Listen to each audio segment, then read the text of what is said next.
নমস্কার বন্ধুরা, কেমন আছেন সবাই? মমস কিচেনে আপনাদের স্বাগত জানাই। আজকে আপনারা দেখেই বুঝতে পারছেন আমি কি বানাতে চলেছি। হ্যাঁ, আপনারা ঠিকই ধরেছেন, আলুর দম। রুটি, লুচি, পরোটা দিয়ে খাওয়ার জন্য পারফেক্ট একটা রেসিপি। তাহলে চলুন আমি কিভাবে আলুর দমটা বানাচ্ছি দেখুন। প্রথমে আলুগুলোকে আমি দুটুকরো করে কেটে ধুয়ে নিয়ে রেখে দিয়েছি।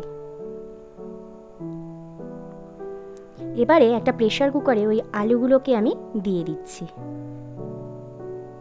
তার মধ্যে আমি পরিমাণ মতন একটু লবণ দিয়ে দিলাম।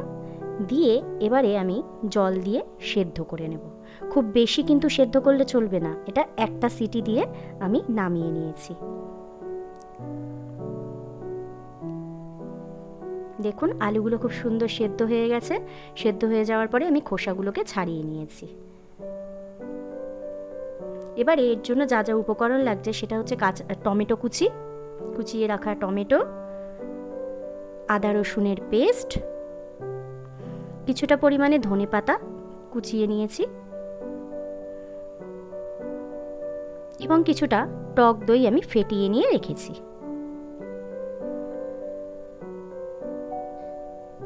এবারে কড়াইয়ের মধ্যে আমি তেল গরম করে তার মধ্যে তেজপাতা ফোড়ন দিলাম এবং কিছুটা পরিমাণে আমি গোটা জিরেও ফোড়ন দিয়েছি।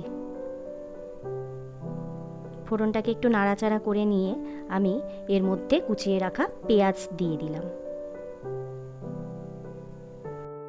পেঁয়াজটা দিয়ে ভালো করে নাড়াচাড়া করে আমি সামান্য একটু ব্রাউন কালার করে ভেজে নেব। দেখুন খুব সুন্দর একটু ব্রাউনিশ কালার হয়েছে। এইবারে এর মধ্যে আমি সামান্য পরিমাণে হলুদ দিয়ে দিলাম। হলুদ দেওয়ার পরে আমি আদা রসুনের পেস্টটা দিয়ে দিচ্ছি। এই হলুদটা দেওয়ার ফলে আদা রসুনের পেস্টটা দিলে এটা চারিদিকে ছিটকাবে না। এবারে এর মধ্যে আমি টমেটো কুচিটাও দিয়ে দিলাম। দিয়ে ভালো করে একটু নাড়াচাড়া করে নিচ্ছি। এবারে এর মধ্যে আমি আরও সামান্য পরিমাণে কাশ্মীরি লঙ্কার গুঁড়ো দিয়ে দিচ্ছি। দিয়ে ভালো করে নেড়ে নিচ্ছি।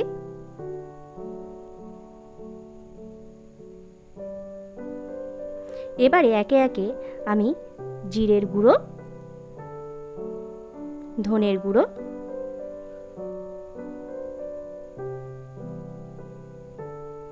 এবং লাল লঙ্কার গুঁড়ো আমি দিয়ে দিলাম।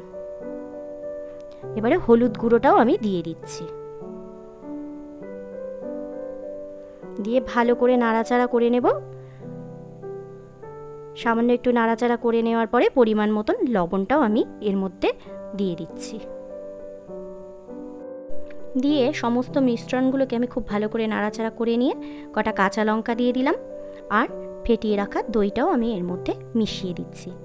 এর মধ্যে মিশিয়ে দেওয়ার পরে আমি খুব ভালো করে মশলাটাকে কষাবো। মশলাটাকে খুব ভালো করে না কষালে এর থেকে কাঁচা গন্ধ বেরাবে, কাঁচা মশলার গন্ধ বেরাবে। দেখুন মশলাটা কত সুন্দর ফুটছে। এটাকে বারবার একটু নাড়তে হবে যাতে নিচে ধরে না যায়।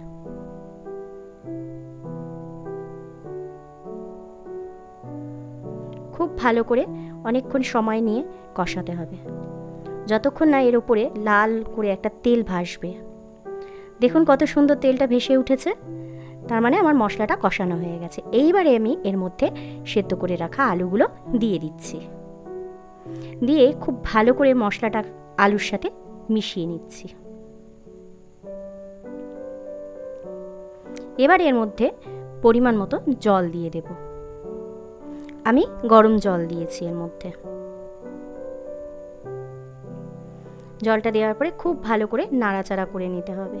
দেখুন কি সুন্দর ফুটছে এবং রঙটাও খুব সুন্দর হয়েছে।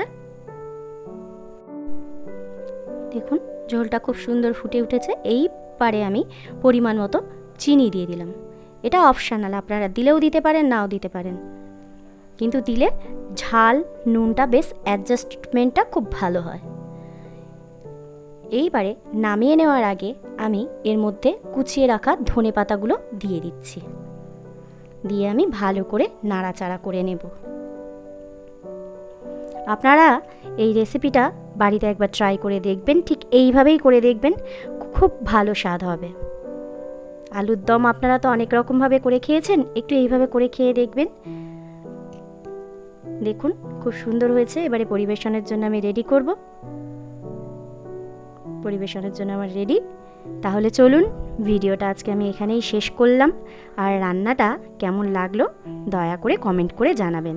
ভালো লাগলে আমার ভিডিওটাকে একটা লাইক করে দেবেন আর চ্যানেলটাকে সাবস্ক্রাইব করে দেবেন। সবাই ভালো থাকবেন, সুস্থ থাকবেন। দেখা হবে পরের একটা রান্নার ভিডিওতে।